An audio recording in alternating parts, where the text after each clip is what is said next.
Bienvenidos a un nuevo conversatorio del IPEX, el conversatorio número 4 que se está dando en el marco del proyecto de unidad ejecutora, la producción y la reproducción de las desigualdades en Patagonia Norte. Hoy nuestro conversatorio se titula Mujeres Migrantes, COVID-19 y Ciudadanos.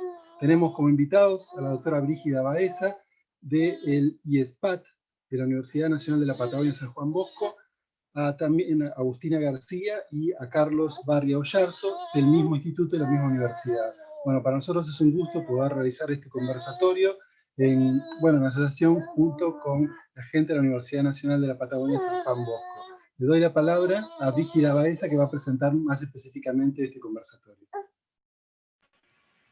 Bueno, en el inicio, además de buenas tardes, me gustaría agradecer por el espacio, todo el equipo que se presenta y todo el equipo que está trabajando también con nosotros por justamente lo que referenciamos recién con Joaquín, poder iniciar una serie de intercambios y que este justamente no sea el último, y después poder tenerlos a ustedes también en algún taller nuestro, algún conversatorio nuestro en el IESPAT. El Instituto de Estudios Sociales y Políticos de la Patagonia tiene su sede en Comodoro Rivadavia y formalmente también tiene su subsede en Esquel. De hecho, Agustina García reside en Esquel y la mayor parte del IESPAT en Comodoro Rivadavia. Venimos trabajando en un programa de desigualdades y petróleo desde hace ya varios años, y si bien hoy no vamos a hacer referencia explícita a ese programa, nuestras investigaciones están orientadas a pensar lo que acá localmente denominamos la cuenca del Golfo San Jorge, que está compuesta por las ciudades petroleras, como le llamamos a Comodoro Rivadavia, que pertenece a Chubut, y Caleta Olivia al norte de Santa Cruz.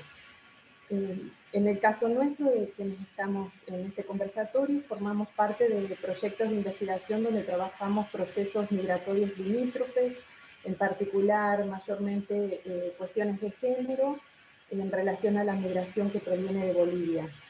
Y en el contexto de COVID, que fue que surgió justamente lo que vamos a compartir hoy, comenzamos sobre todo a hacer una serie de publicaciones de divulgación científica para la prensa, porque, bueno, como a todos, esto nos agarró desprevenidos, pero rápidamente en marzo viramos también nuestras investigaciones a algo que no podemos estar ajenos, y ajenas porque nos atraviesa nuestras vidas y la academia.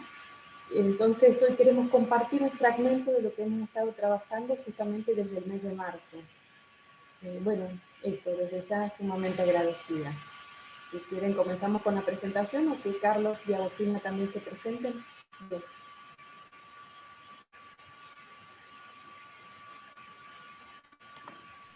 Bien, mi nombre es Carlos Barria Ollarzo, como ya dijeron, soy licenciado en Psicología y doctorando en Antropología Social, también becario de investigación del Instituto de Estudios Sociales y Políticos en Comodoro Rivadavia.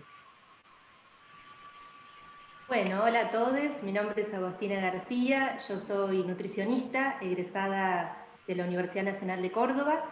También hice una maestría en salud materno-infantil en la misma universidad y actualmente me encuentro cursando el doctorado en estudios de género, también en la misma universidad, y soy becaria del CONICET en el instituto, en el IESPAT.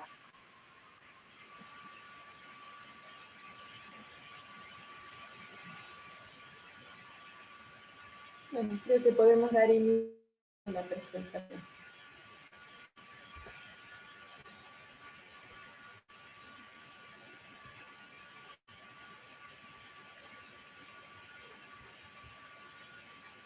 Bien. Bueno, mujeres migrantes o migrantas, COVID-19 y cuidados. La próxima.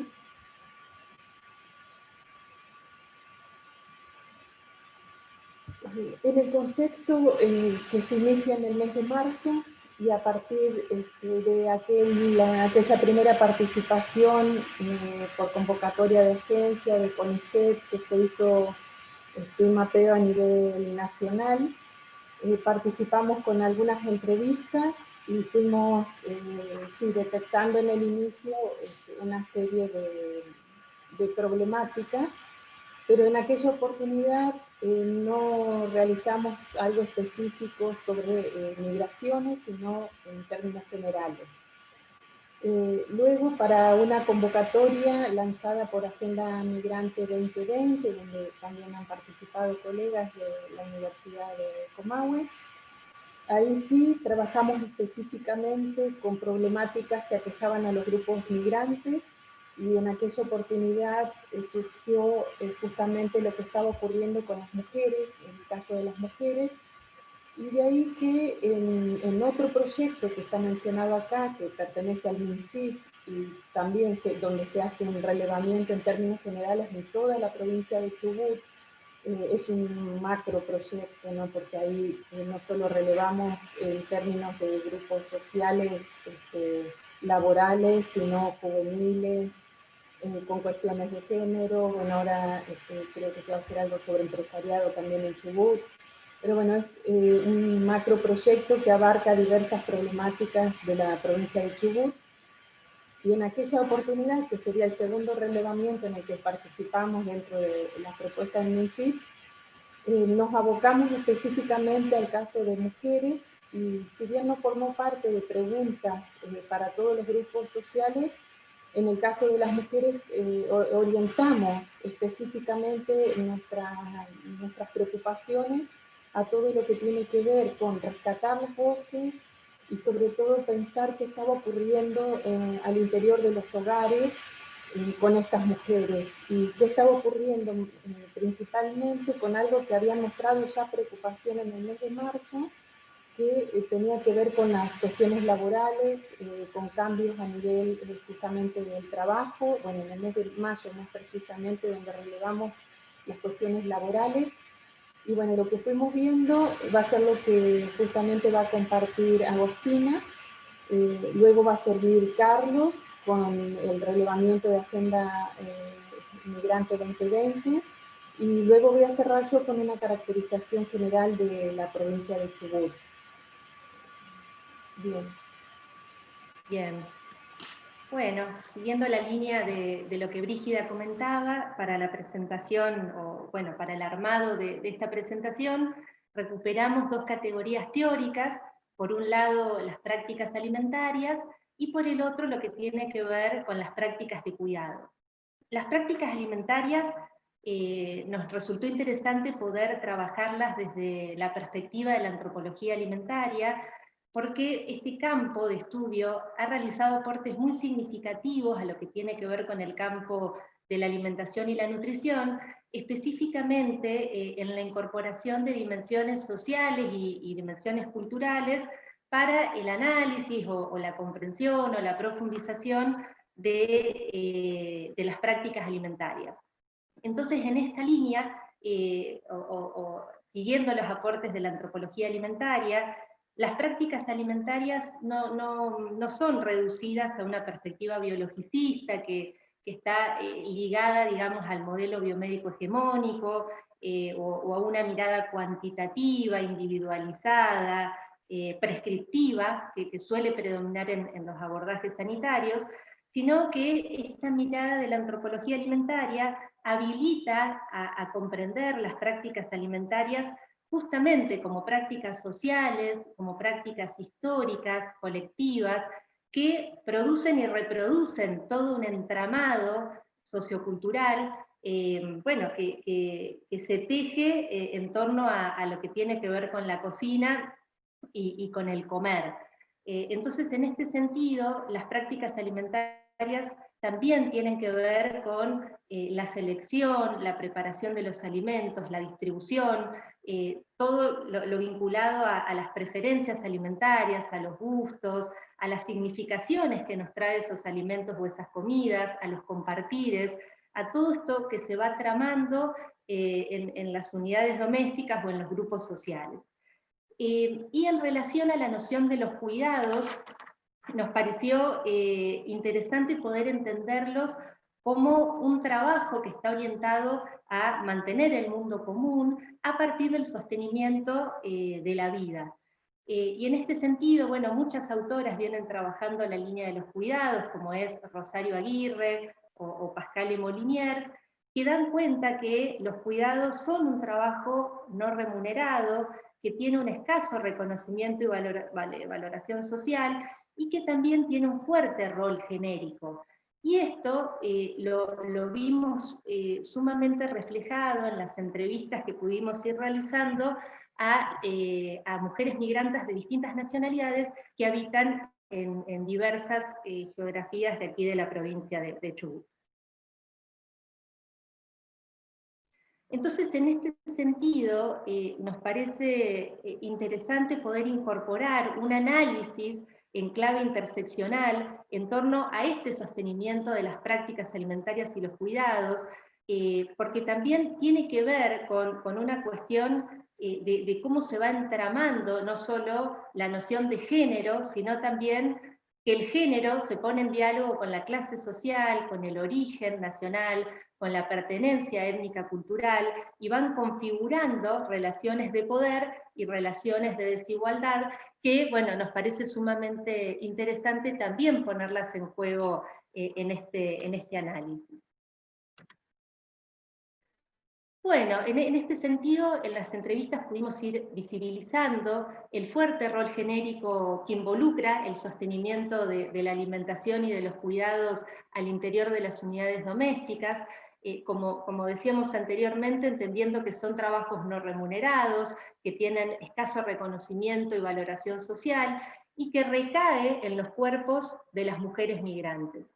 En este sentido nos pareció interesante poder recuperar las voces de estas mujeres, por eso trajimos algunos fragmentos que nos gustaría compartir. Una de ellas es Elvira, que es una mujer migrante boliviana que reside aquí en la ciudad de Esquel, que ella refiere lo siguiente. En cuanto al trabajo de la casa, que no es remunerado, pero es un trabajo y mucho, lo hago yo. Tanto la limpieza, la cocina y las compras. Gustavo, que es su pareja, de la casa nunca hizo nada. Es más, él toma el desayuno, por ejemplo, y ni siquiera lleva la taza a la cocina para lavar. Yo veo que la mujer boliviana es muy trabajadora. Soy jubilada, tengo 66 y sigo trabajando en mi casa.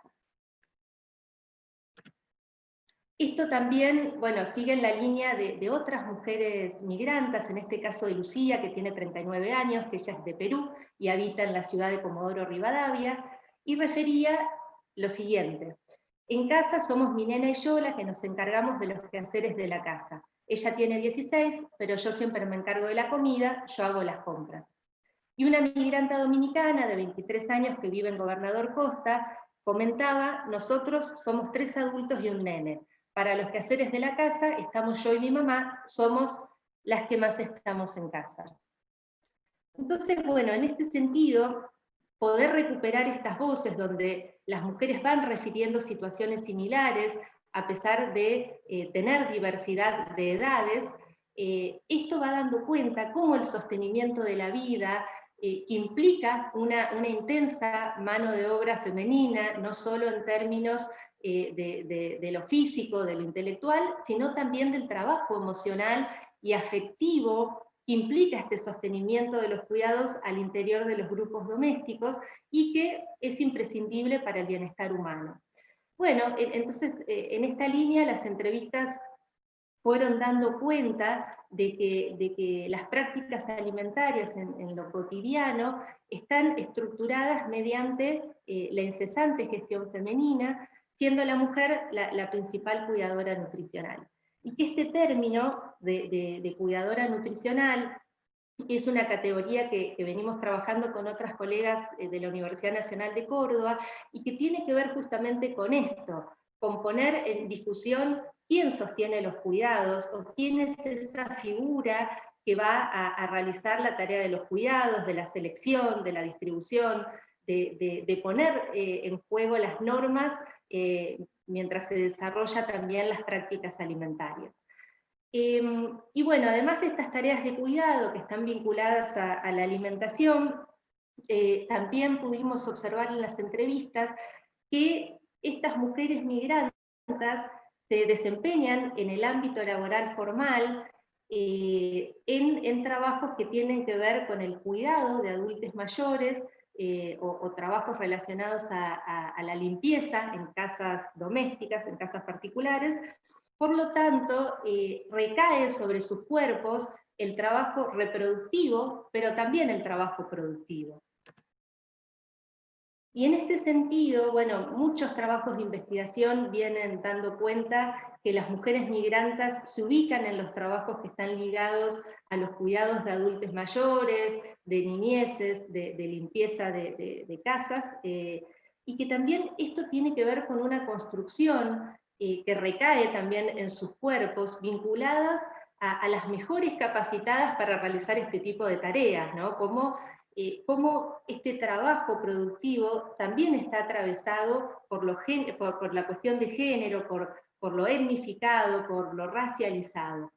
Y en las entrevistas también lo que pudimos ir visibilizando, este trabajo productivo, por supuesto que se vio afectado en el contexto de aislamiento, donde muchas mujeres tuvieron que reducir sus horas laborales al interior de las casas domésticas, bueno, también por una cuestión del cuidado a la salud y todo lo que conllevó la cuestión del aislamiento.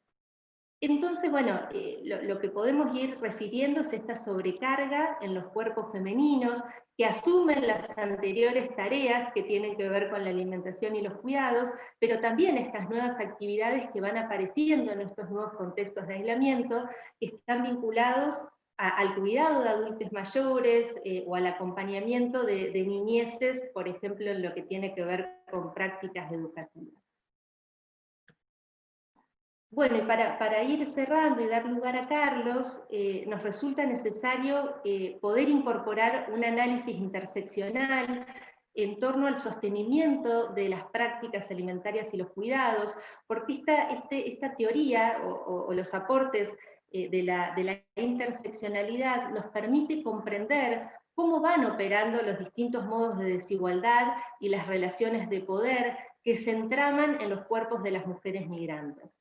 Igualmente, para ya cerrar, también nos parece interesante poder resaltar que a pesar de todas estas dificultades o estas barreras que se fueron generando en los contextos de aislamiento, que por supuesto trastocaron la vida de todos, estas mujeres resignifican y generan otras propuestas o otras prácticas para poder sortear estos obstáculos que se le van presentando, y que estas propuestas que generan tienen que ver principalmente con poder desde realizar barbijos para venderlos, o la venta de alimentos, es decir, que van reproduciendo su capacidad de agencia para poder sortear estos obstáculos que son principalmente de orden económico. Entonces, para ya cerrar y subrayar esta cuestión, que a pesar de las dificultades que ellas fueron encontrándose en estos contextos, también pudieron desarrollar estas propuestas y esta capacidad de agencia para poder sortear los obstáculos con los cuales se encontraron.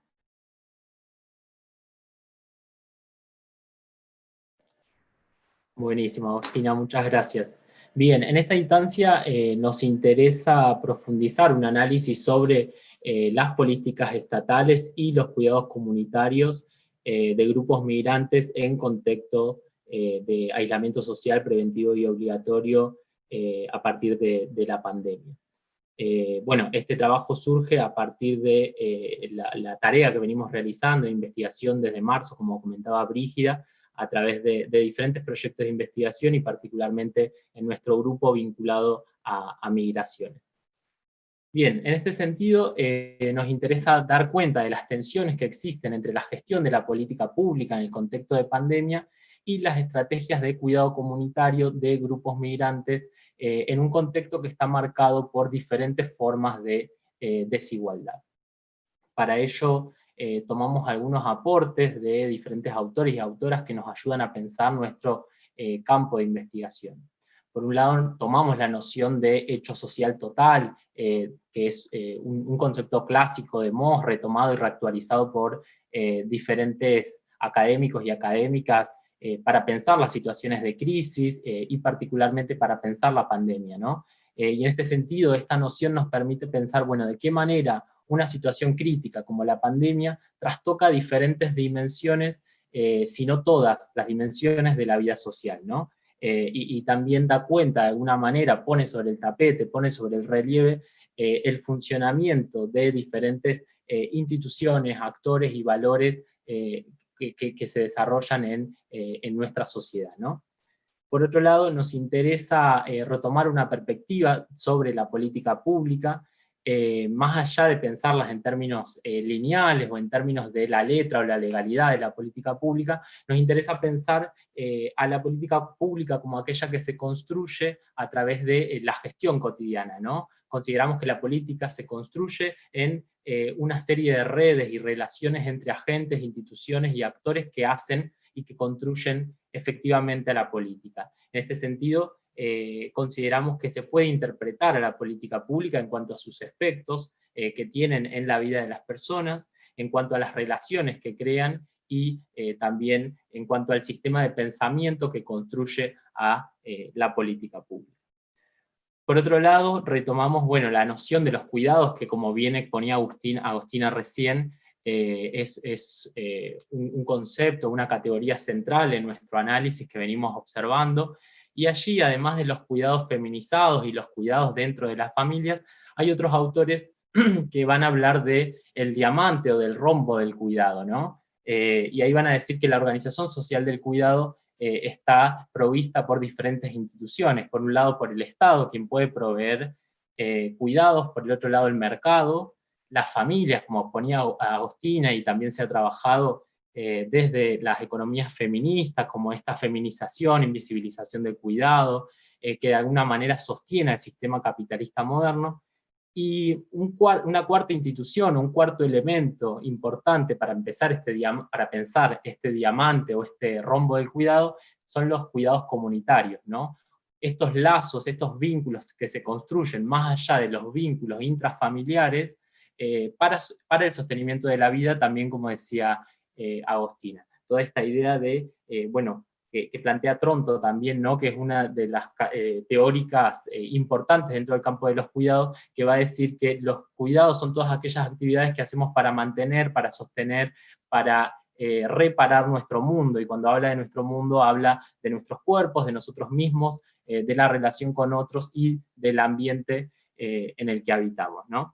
En ese sentido nos parece importante profundizar un análisis sobre los cuidados comunitarios en este contexto, en el contexto de pandemia. ¿Qué pasa cuando el Estado no está allí proveyendo cuidados como un derecho que debería ser, ¿no? Que debería dar?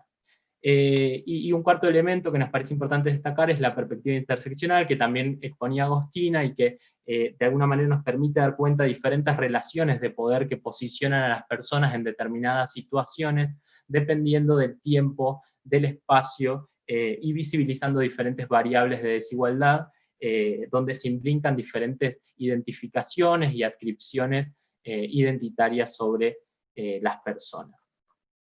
Bien, siguiente diapositiva, vos. Bien, desde la declaración del aislamiento social preventivo y obligatorio, en nuestro país se popularizó, se viralizó y se promovió esta idea del quédate en casa, ¿no? Desde los discursos políticos, desde los discursos mediáticos.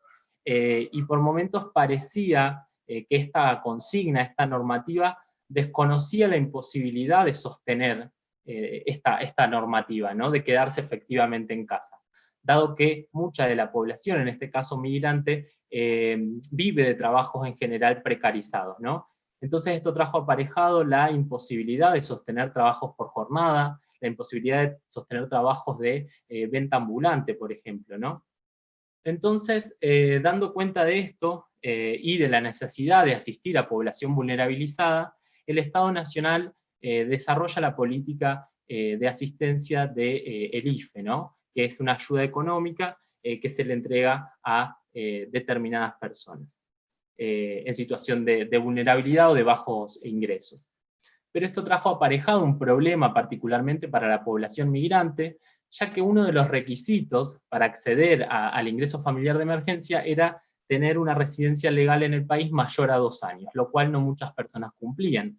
y allí desde el espacio Agenda Migrante, que comentaba Brígida recién, que se compone por diferentes colectivos migrantes, académicos y académicas de el campo de los estudios migratorios, se realizó este relevamiento entre abril y mayo, donde se evidenció que más del 80% de las personas encuestadas, que fueron más o menos 1.200, no accedían efectivamente al ingreso familiar de emergencia.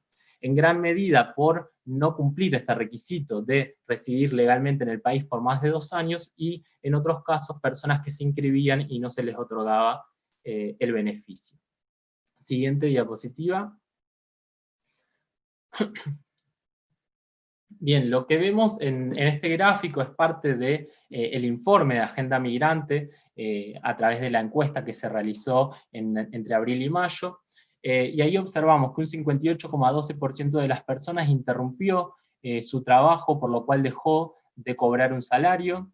El 16,24% de las personas no interrumpió su trabajo y siguió cobrando, y el 13,88% de las personas interrumpió en parte su trabajo y por eso estaba cobrando menos. Siguiente diapositiva. Bien, y acá observamos algunas estadísticas en relación a el acceso al ingreso familiar de emergencia que comentaba recién. Como les decía, un 48% de personas no pudo registrarse por este impedimento de residencia por más de 2 años, un 31,41% se registró y no se le otorgó la ayuda, y un dato importante, que el 9,41% no sabía lo que era el ingreso familiar de emergencia o se enteró posteriormente a las fechas de inscripción.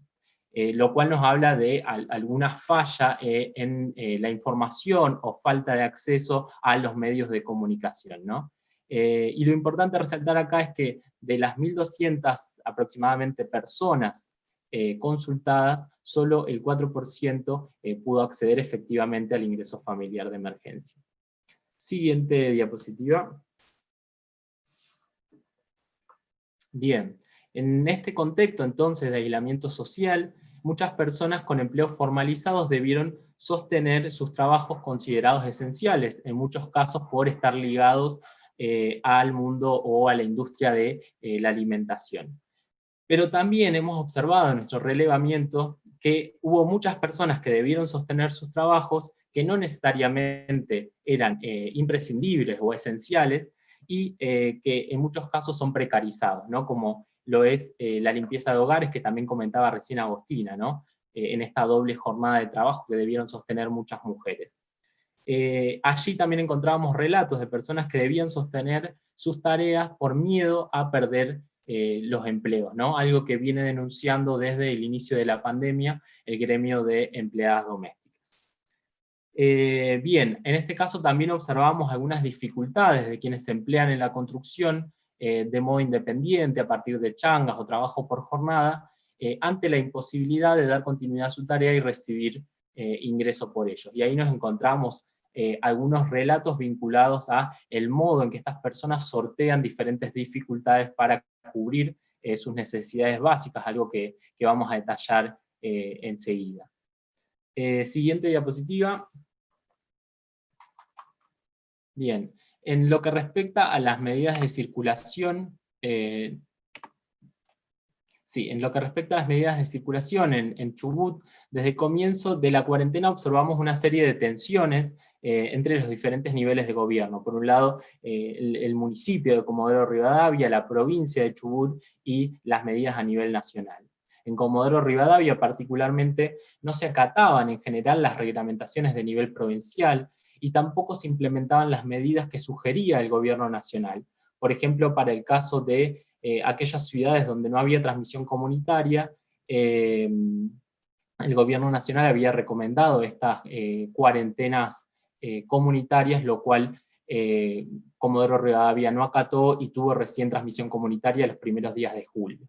En este sentido se dieron una serie de restricciones a la circulación, de restricciones a las salidas recreativas, y se solicitaban permisos, bueno, y esto en gran parte de Argentina, también se solicitaban permisos para circular, y estos permisos se gestionaban a través de una plataforma virtual. lo cual evidenció inequidades en el acceso a las plataformas virtuales y también acentuó prácticas de control y en algunos casos de violencia institucional por parte de las fuerzas de seguridad. Siguiente diapositiva. Bien, otra de las cuestiones importantes que venimos observando y que se agudiza en este contexto es el acceso a la vivienda, ¿no?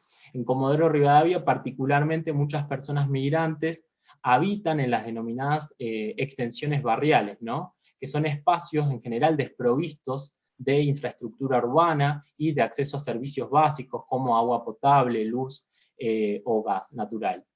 El hecho, por ejemplo, de no contar con acceso a la red de gas obligaba a muchas personas a trasladarse para aprovisionarse de garrafas, lo cual en general traía conflictos con las fuerzas de seguridad sobre el control de circulación. Por otro lado, quienes debían alquilar también se encontraban con dificultades para pagar el alquiler desde el comienzo de la pandemia. Siguiente diapositiva. Bien, todas estas inequidades que venimos observando en este contexto se dan en un espacio marcado por discursos de odio hacia la población migrante, que en general se recrudecen en periodos de crisis. Y en este sentido venimos observando que en diferentes crisis económicas, a nivel nacional y en particular en la región, la población migrante se presenta como un chivo expiatorio, ¿no? Naturalizando, justificando estas desigualdades y culpabilizando a la población migrante por las desigualdades o la escasez en recursos públicos. En este sentido, hemos asistido a diferentes intentos de arancelamiento al sistema público de salud, bueno, a nivel nacional, a nivel regional y particularmente en la provincia de Chubut, y también a restricciones de derechos o a la asistencia social. Particularmente durante la pandemia, hemos visto la puesta en discusión de la distribución de los recursos públicos, la inequidad en el acceso a la asistencia social y prácticas institucionales de control y criminalización hacia la población migrante. Siguiente diapositiva. Bien. Nos parece importante enmarcar esto en una serie de discursos públicos, políticos y mediáticos vinculados a la reforma de la ley migratoria del año 2003. Como sabrán, la ley migratoria que tenemos en Argentina desde el año 2003 es una ley de avanzada que garantiza derechos a la población migrante y que garantiza el derecho humano a migrar. Y a partir del decreto de necesidad y urgencia del año 2017 del entonces presidente Mauricio Macri y el decreto de necesidad y urgencia del año 2019 para la provincia de Chubut del gobernador Mariano Arcioni, se implementan una política que intenta visibilizar a las migraciones como una amenaza, ¿no? Para la seguridad nacional y como una amenaza para la seguridad provincial, profundizando así una perspectiva discriminatoria y restrictiva de derechos. Para dar un ejemplo, según el mapa de discriminación del INADI del año 2015, de todas las personas consultadas, un 44% consideraba a los extranjeros como sinónimo de competencia en el mercado laboral, un 39% identifica la migración como un problema en el servicio de salud, y particularmente para la provincia de Chubut, un 71% de las personas migrantes o hijos e hijas de migrantes afirmaba haber experimentado situaciones de discriminación.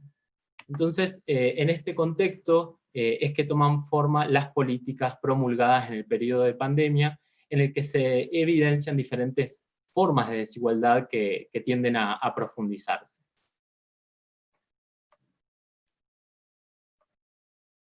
Brígida.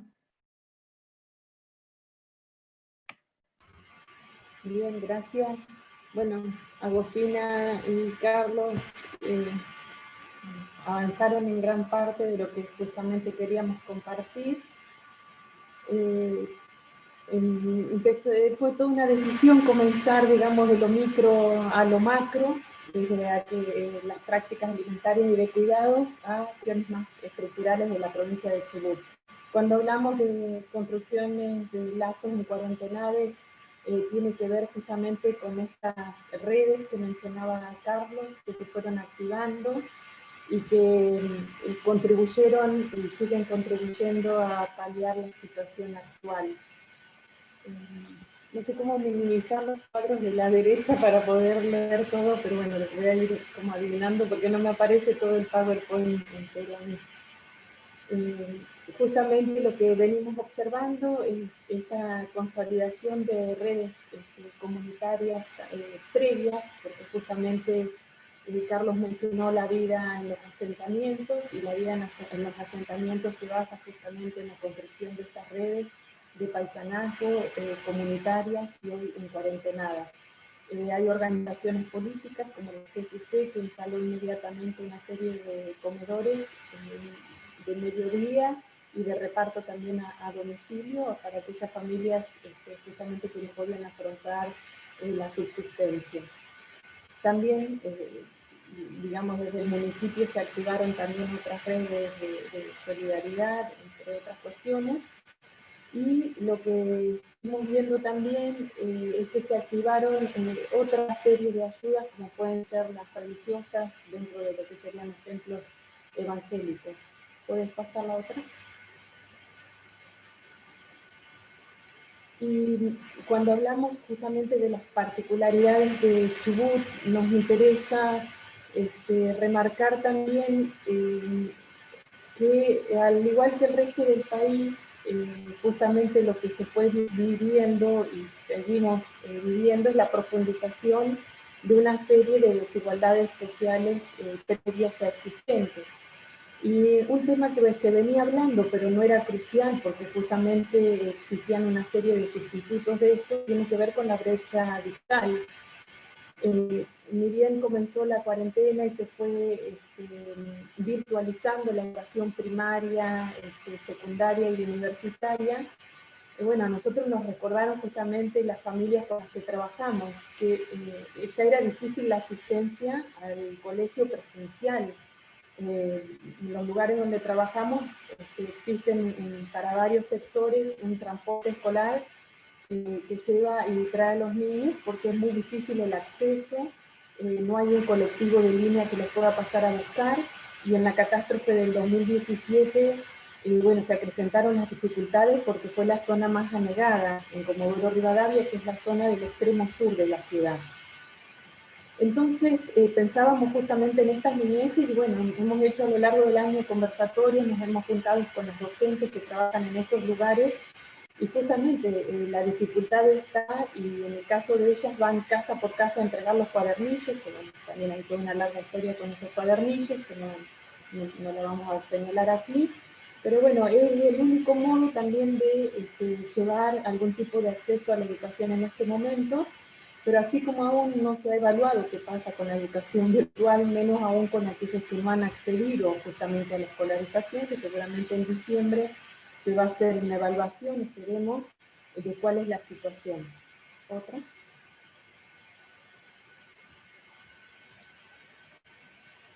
Y en el marco de una gran crisis chubutense que ya tiene larga data, que tiene que ver con, bueno, el año 2018, que se acrecienta en el 19 y actualmente está explotando esta crisis, y que tiene que ver con, estas son opiniones también de la prensa y de lo que vamos viviendo en el día a día, tiene que ver con un agotamiento del recurso, por justamente el tipo de extracción que se realiza acá, las características de la cuenca, la agotabilidad, y en medio de la cuarentena, ¿no? El descenso del precio del petróleo hace que justamente, si bien se volvió a producir a años anteriores, no rinde justamente lo mismo la venta. Entonces esto acrecienta las arcas, digamos, y profundiza una crisis económica de una provincia que es monoproductiva, que no logra generar un modelo alternativo, y que el modelo alternativo que se ve desde la agencia estatal y desde los grupos empresarios es más minería, que tiene que ver con la mega minería a gran escala de otros recursos, que se encuentran no precisamente en la cuenca del Golfo, sino más en la meseta chubutense. ¿Esto qué genera socialmente? Socialmente genera una crisis sumamente profunda que en este momento tiene que ver con sueldos que no se están abonando de 3, 4 meses atrás, sin abonarse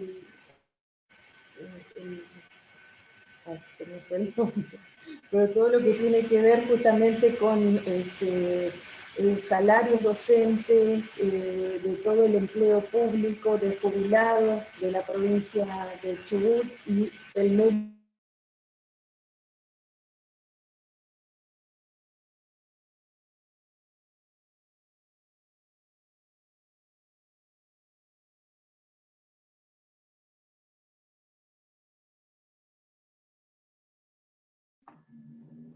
La perdimos a Brígida.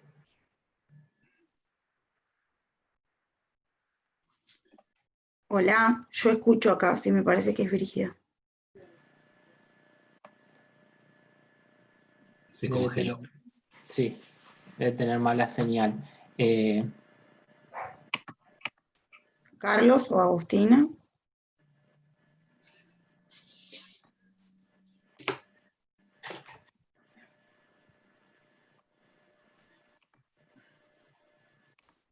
Bien.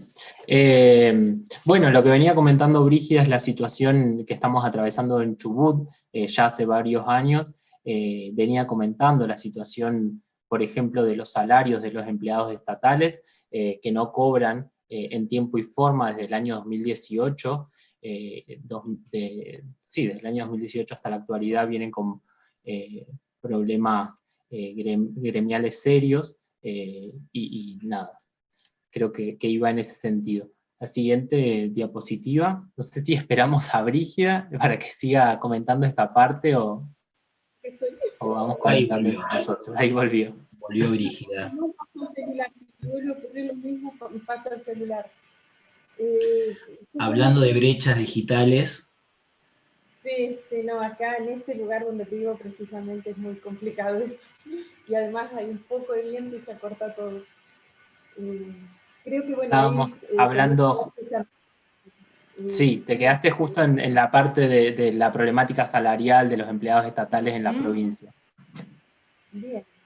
Bueno, decíamos que el año pasado fue un año de mucha violencia, de muertes, de agudización de problemáticas sociales, y bueno, encima la cuarentena, digamos, en cuanto a la situación económica de esta provincia, es decir que es muy feliz, al contrario, todos los meses lo que vamos viendo es una acumulación de problemas que aún no se ve justamente la salida, y lo que se presenta desde el gobierno provincial es una salida que no es aceptable justamente socialmente. Bien, ahí está. Ahora sí podemos pasar a la próxima. Por las dudas ya para detener la cámara, porque es encima más. Y en el medio, digamos, de esto, nosotros nos preocupamos justamente por las problemáticas de las familias migrantes que recién mencionábamos. Por un lado, la brecha digital y estas niñeces que apenas podían asistir al colegio del 2017 en adelante, cuando había clases, porque estamos mencionando que venimos de paros docentes de modo sistemático y desde hace ya larga data. En cuanto justamente a las problemáticas de estas familias migrantes, se le suma una más, que tiene que ver con que el Ministerio de Educación de Chubut, a partir de esta resolución 182/20, instaura lo que se denominan las evaluaciones para poder promocionar.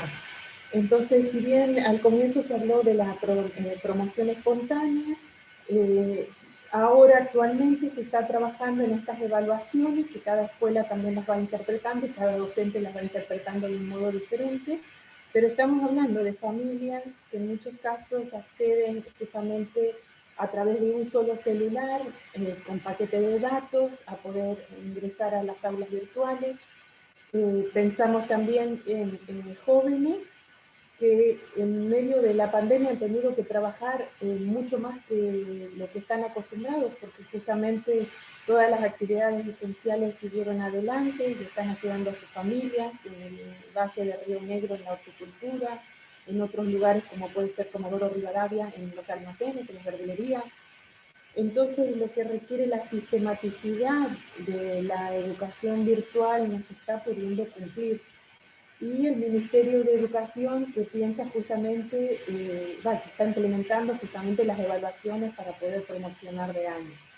Esto fue denunciado por la Oficina de Derechos y Garantías, Niñez y Adolescencia y Familia de Comodoro Rivadavia. Sin embargo, bueno, esto sigue en curso y va a ser el modo justamente del Ministerio de Educación para poder promocionar de año. Son medidas que en realidad no están ayudando, sino que están acrecentando lo que estábamos mencionando recién, que tiene que ver con estas inequidades previas a la pandemia y que se están fortaleciendo. ¿Otra?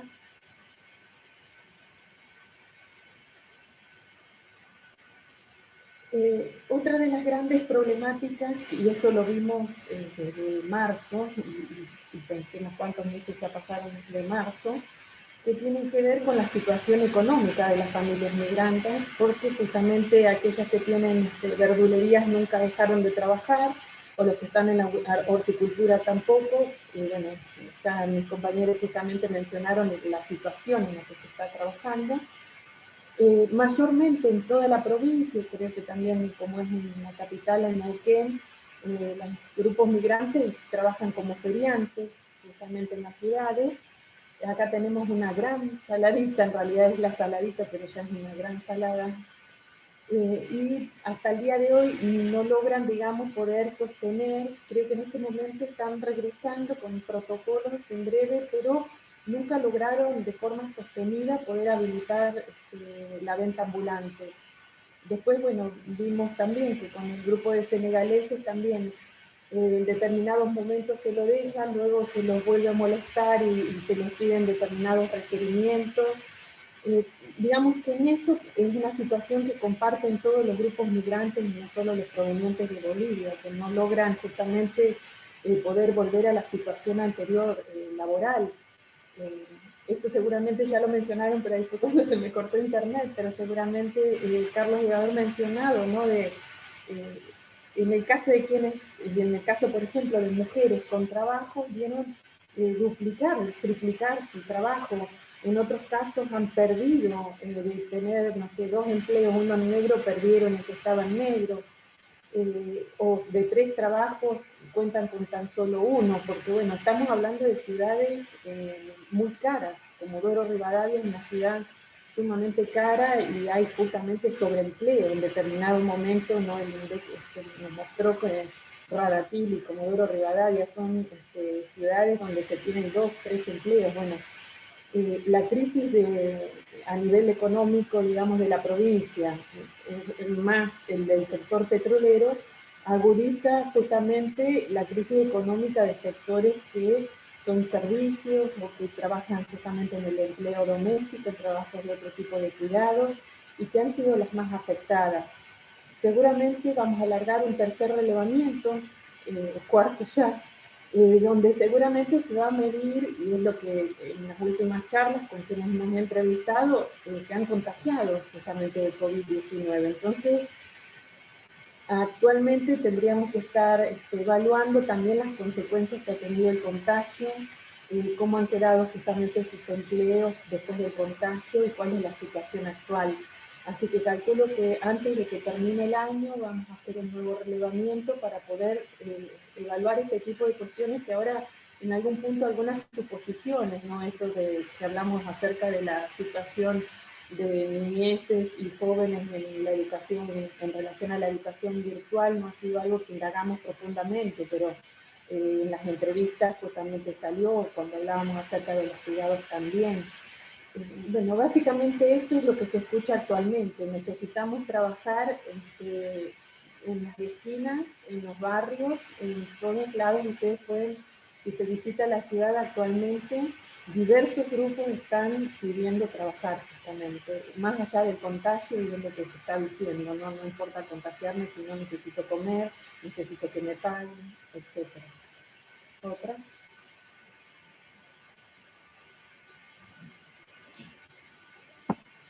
Y justamente cuando pensábamos en lo que íbamos a compartir y en algunos ejes de discusión, ¿no?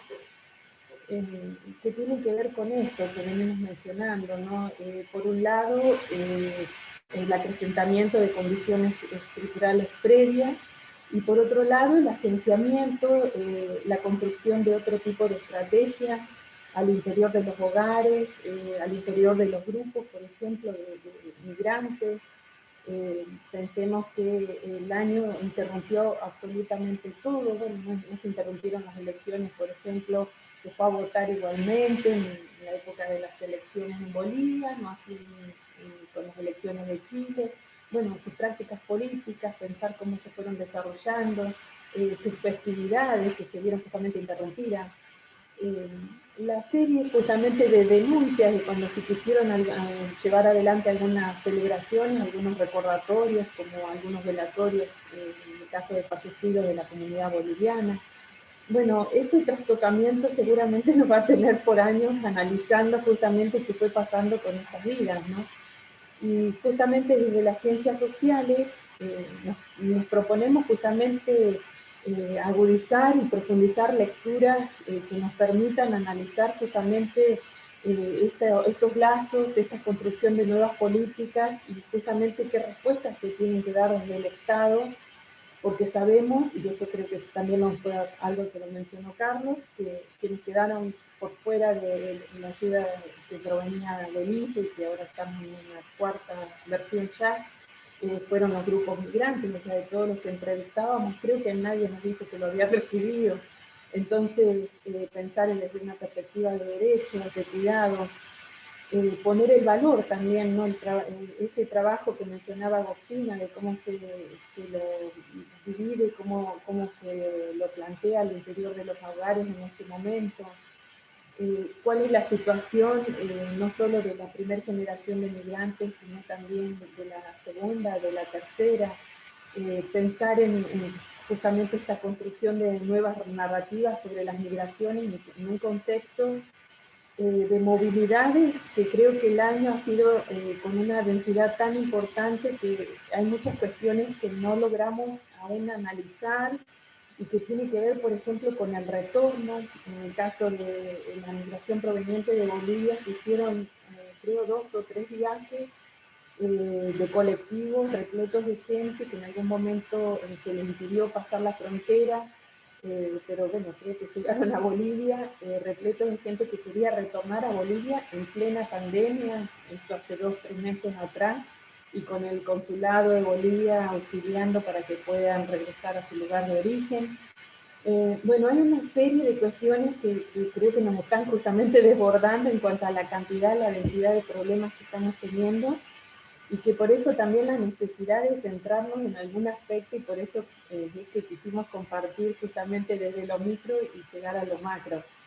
Pero bueno, nos gustaría también poder intercambiar al menos unos minutos con ustedes y llevarnos quizás algunas preguntas, aunque no podamos responder todo ahora, pero planteamientos que nos van a ayudar a seguir pensando juntos, ¿no? Bueno, gracias. Ahí está la última pregunta. Bien. Bien.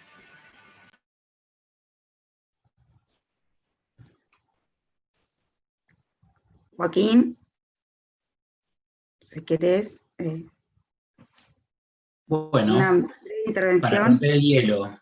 Sí, sí. En principio Voy a- una reflexión general y después otras que tienen que ver más con lo teórico, para que pensemos juntos.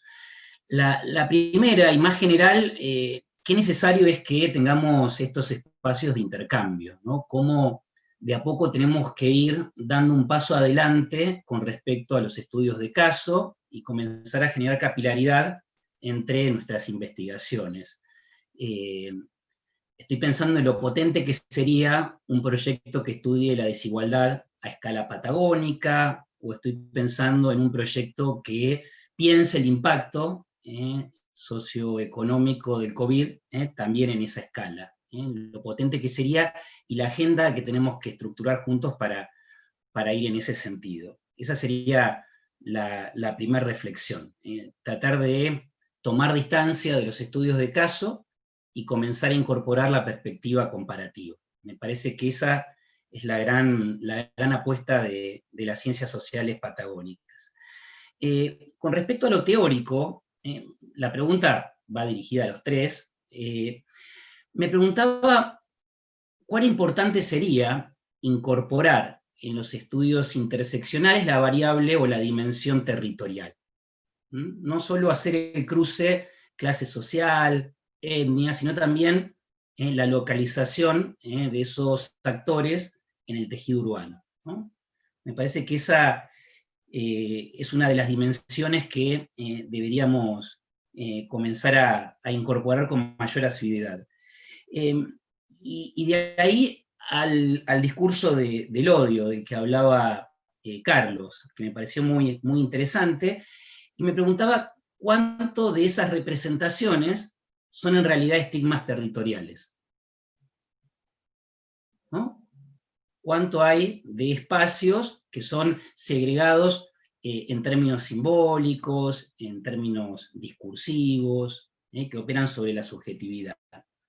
Y por último, me pareció muy, muy interesante la última parte, la que trajo Brígida, sobre el concepto de resiliencia, ¿no? Que es un concepto que se ha repetido hasta el hartazgo en el marco de la pandemia, y siempre me pregunto si la resiliencia es un atributo igualmente distribuido entre clases, entre géneros, entre territorialidades, o si es algo que está más vinculado con la preexistencia de tejidos sociales, ¿no? Me pregunto si no son las comunidades más resistentes las más resilientes, ¿no? Y ahí acoplar este concepto de la resiliencia con las redes de paisanaje, las que operan a nivel barrial, esas que tienen al espacio, o más que al espacio, a la cercanía espacial como principal condicionante. Así que nada, agradecerles y bueno, tirarles esto de que sigamos trabajando juntos, cooperando y pensando en agendas conjuntas.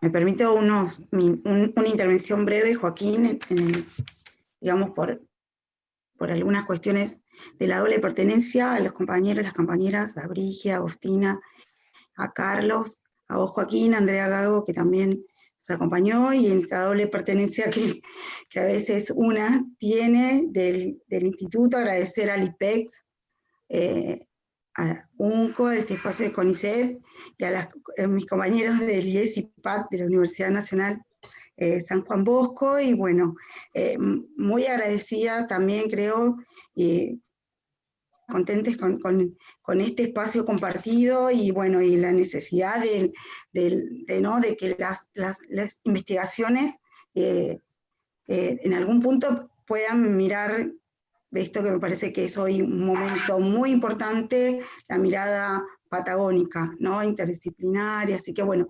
agradezco yo muchísimo también en nombre de, creo, de ambos institutos, y a veces esta chiquitita doble nacionalidad, entre comillas, de la pertenencia a ambos institutos.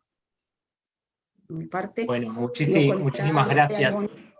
No sé si, bueno, tomo la palabra primero, no sé si Brígida o Agostina querrán decir algo también. Muchísimas gracias por la invitación, y la verdad es que es súper sugerente, interesante las preguntas que nos hace Joaquín, y creo que desde el IES y PAD hablo, en representación del IES y PAD me parece que hay voluntad, y sería buenísimo ahí intercambiar figuras, ¿no? entre institutos que pertenecemos a la misma región patagónica.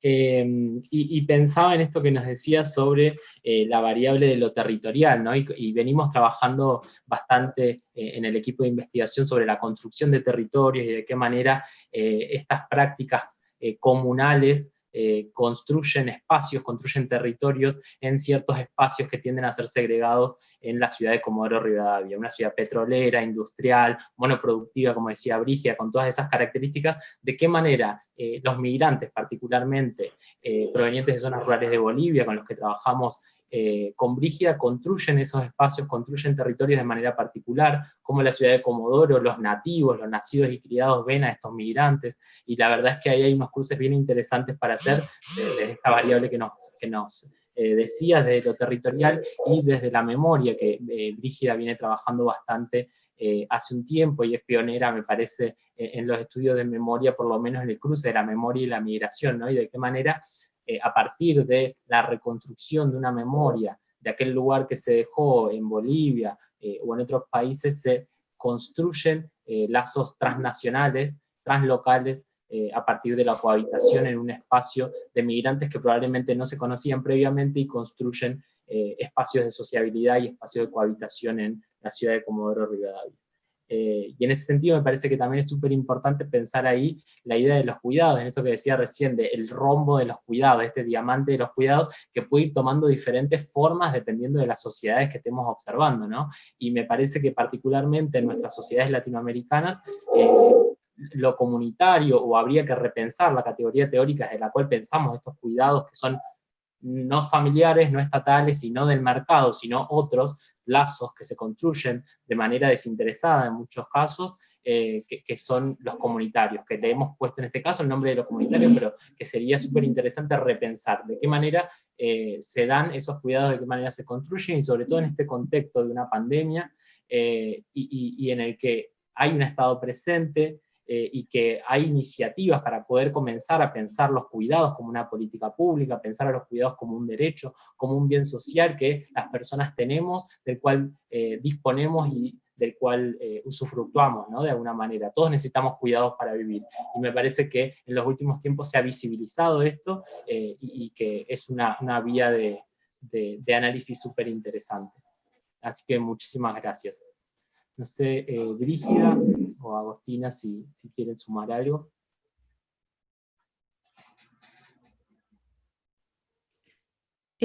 Hola, no sé si me escuchan. Perfecto. ¿Se escucha? Sí, Brígida. Bien.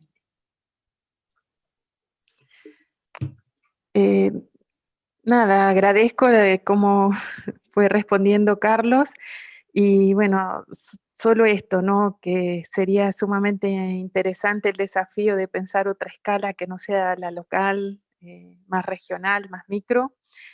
Y en cuestiones de territorio, sí, ha sido una preocupación constante nuestra, porque justamente a nivel de las relaciones sociales en la cuenca del Golfo San Jorge, todo lo que tiene que ver con la tierra, con el territorio, ha sido crucial a lo largo de la historia.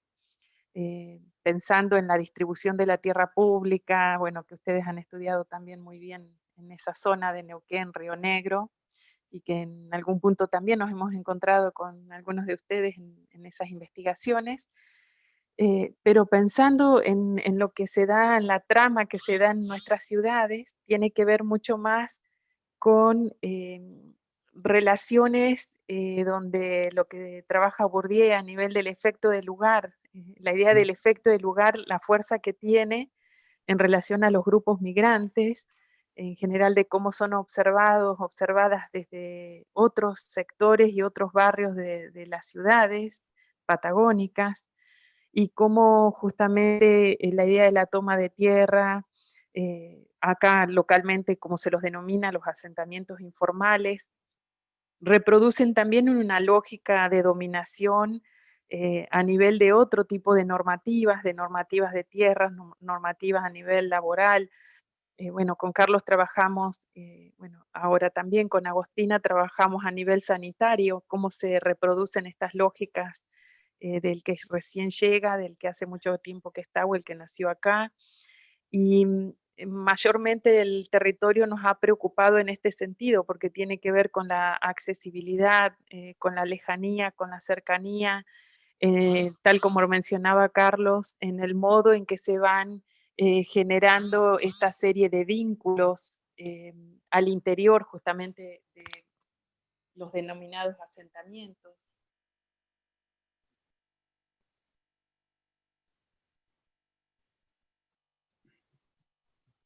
No, pensé que se había cortado. Y después también cómo pensar lo que plantea Joaquín a nivel de los cuidados, poder dar otra vuelta, ¿no? Y conceptual, y bueno, eso estaría sumamente interesante, así que nos llevamos justamente como inquietud. Bueno, gracias.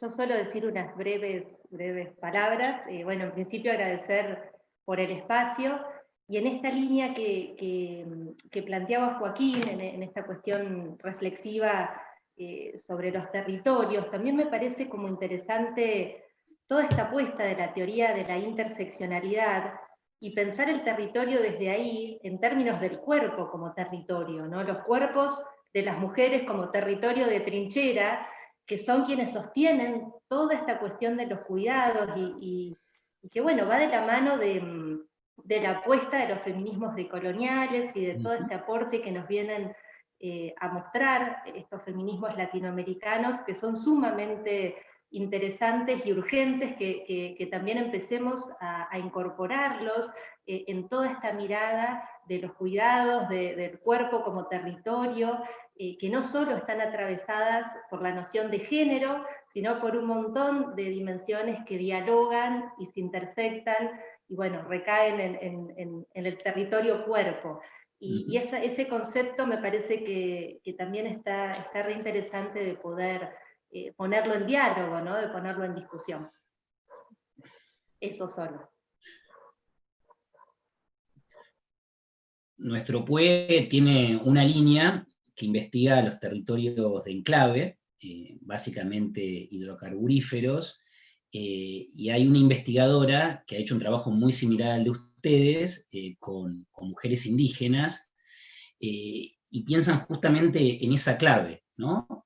Cada perforación en el suelo es un dolor en su cuerpo, y está bueno pensarlo como cuerpo-territorio. Romper ese clivaje tan moderno, ¿no?, entre la naturaleza y los seres humanos.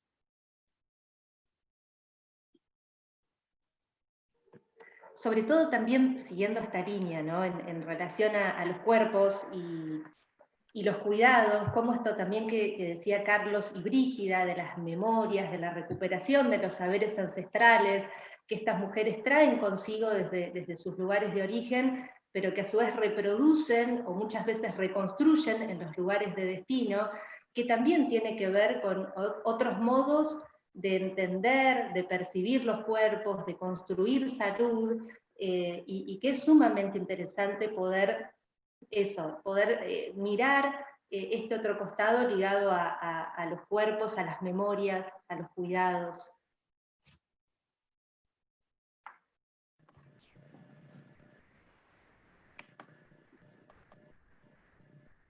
Y para seguir la discusión, yo la verdad que cuando encuentro estos espacios los exprimo porque entiendo que son fundamentales en nuestro oficio, ¿no?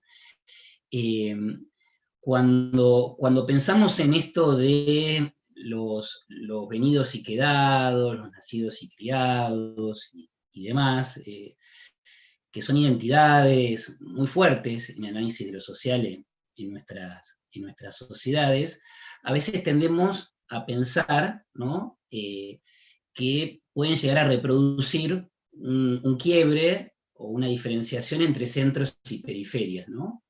El recién llegado en los márgenes, el nacido y criado en el centro. Más allá de que lo estadístico uno pueda dar cuenta de ello, lo que hemos visto es que esos asentamientos, que desde una mirada macro parecían muy uniformes, cuando nos aproximamos, cuando hacemos focos en ellos, parecen mucho más rugosos, tienen muchas más texturas de las que imaginamos desde afuera, ¿no? Y son espacios atravesados por la desigualdad, ¿no?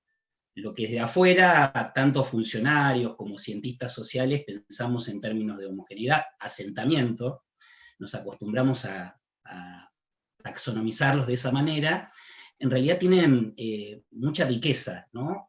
En el caso de Neuquén tenemos una becaria que está trabajando Villa Ceferino, que es uno de los principales asentamientos devenidos en barrio. Hay identificaciones que tienen que ver con los que llegaron en el primer momento, con los que llegaron después. Muchas veces tienen identificaciones ligadas con lo geográfico, el que está abajo y el que está arriba, porque a medida que avanza el asentamiento va subiendo en la barda, que es el borde de la meseta. También comienza a jugar el clivaje de lo étnico, ¿no? Nosotros seríamos NIC del asentamiento, migrantes de origen boliviano, que no tienen los mismos valores que nosotros, y eso nos permite reponer la conflictividad que atraviesa esos espacios, ¿no? Que a veces desde una mirada romántica los pensamos como repositorios de cuanta lucha social progresista existe, cosa que es así efectivamente, ¿no? Pero pensarlos desde este lugar, desde las asimetrías, las desigualdades, las múltiples identidades que circulan, me parece mucho más interesante.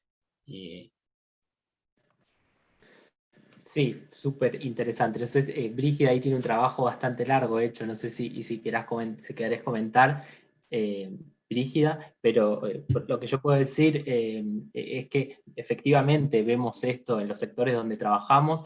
Justo este año publicamos un trabajo con Brígida, que es Memoria y Territorialidad Quichua Punateña en el Zanjón, que es un espacio donde ahí damos cuenta de, bueno, de qué manera un grupo de migrantes quichua hablantes construye territorio en un asentamiento, dentro de un asentamiento, un subgrupo, y también damos cuenta de todas las disputas que hay al interior de esos espacios. ¿Qué implica ser migrante? ¿Qué implica ser boliviano? ¿Qué implica hablar quichua? ¿Qué implica llevar una pollera, un aguayo en los espacios públicos? Y ahí se ponen en juego un montón de cuestiones de visibilidad, invisibilidad, de espacios de lugar, y como decían también recién, epistemologías otras, ¿no? De construir espacios. De qué manera estos grupos migrantes quichuahablantes construyen espacios con la ruralidad, lo que nosotros podríamos entender como la ruralidad, o la cohabitación con animales, con cabras, a las que se les atribuye diferentes características que por momentos parecieran ser humanas, gallinas, cuis. Bueno, la verdad es que ahí es una de las perspectivas y una de las vetas que intentamos profundizar en el trabajo con población migrante, particularmente quichua hablante.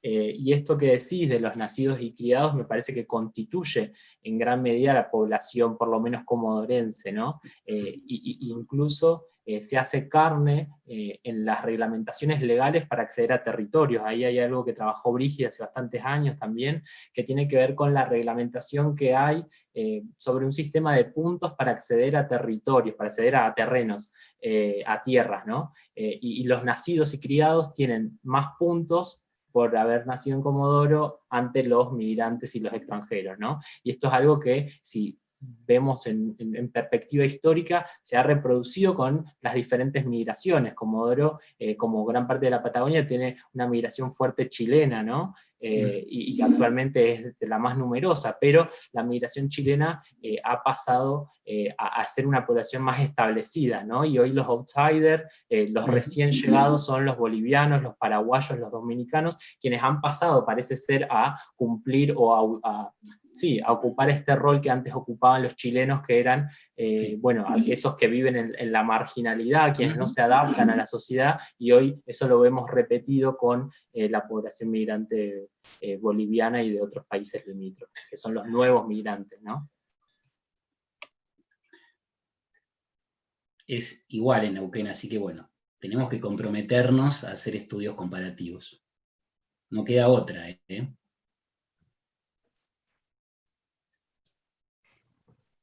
Yo vivo en Cipolletti, soy Río Negro, de tercera generación de chilena. Y puedo ayudar a aportar desde la mirada también rionegrina, que también es distinta a Neuquén. Ahí va. Bueno, ahí la tenemos a Romina de Puente, que también hace espacio. trabajo de campo acá en la región. Estamos Genial. imprimiendo el espacio, me parece. Espacio de intercambio. O exprimirlos más, estamos poniendo agenda, me parece. Sí. Qué bueno. Y muchas veces tenemos que aprender a compartir lo que producimos, difundirlo más y generar espacios donde uno se entere rápidamente de lo que está nuestro vecino o vecina patagónica. Muchas veces nos enteramos más lo que está produciendo la UBA, La Plata, Córdoba, que lo que está produciendo alguien que está en Río Gallegos, en Tierra del Fuego, en Comodoro. Así que bueno. Sí, esta cuestión de los centros descentrar, periferias. Antes tenemos que decía ser descentrar, Europa y bueno, hoy son las como grandes un ciudades. colonialismo interno que tenemos Claro. que revisar.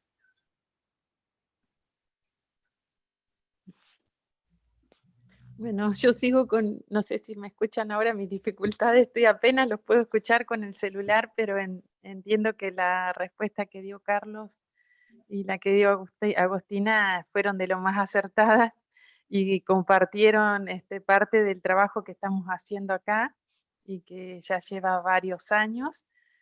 Y bueno, nada, me voy a llevar justamente este desafío estamos hablando de la territorialidad, del territorio, bueno, construir y entramar más adentro del mismo territorio. Creo que ese va a ser el mensaje que nos vamos a llevar más allá de la pandemia y creo que muchas estamos viendo justamente lo que nos está dejando la pandemia, ¿no? Experiencias y aprendizajes de todo tipo y bueno, puede llegar a ser justamente uno, ¿no? Gracias. A ustedes. Por mí también, Joaquín, Agustina, Carlos, Brígida, gracias. Fue muy provechoso. No sé si Carmen, cerramos la transmisión. Invitarlos a que nos sigan en las redes sociales y que sepan que en poco tiempo más va a estar el 5º conversatorio.